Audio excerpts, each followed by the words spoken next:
All right, boys and girls. Today we're looking at NTI Day 8 for Miss Curtis's geometry class.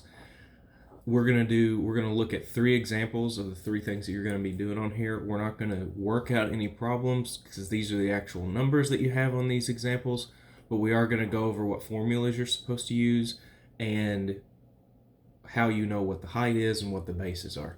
Okay, so the first one that we're gonna look at is our parallelogram. Okay, 4 sides.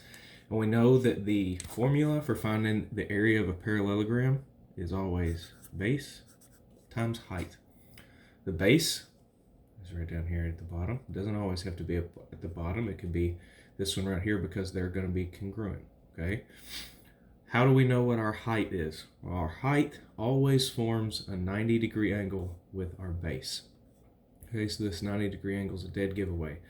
This is not our height. This is not our height. So if this said 6, we wouldn't even worry about that number because it doesn't form a right angle with our base.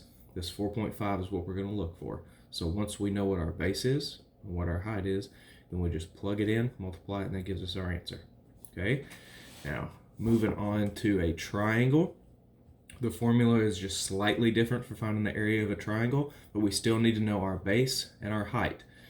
We're going to do 1/2 base times height. Our base, same as it was with a parallelogram, and our height still forms a 90-degree angle with the base. So this would be our base, this would be our height. Plug it into our area of a triangle formula, and that gives us the answer. Make sure that you're including your unit of measurement. In an area, it always has to be squared. Okay, and finally we have a trapezoid. We still need to know bases, except now we have 2 because they're 2 different lengths. And we still have to know height. Height still forms a 90-degree angle with the base, except now it can form a 90-degree angle with either base. Okay, so our formula is 1/2 the height, which is right here, we've already determined, times base 1 plus base 2. Your base 1 and base 2, it doesn't matter which one you choose as which, but I'm going to label this base 1 and I'm going to label this base 2.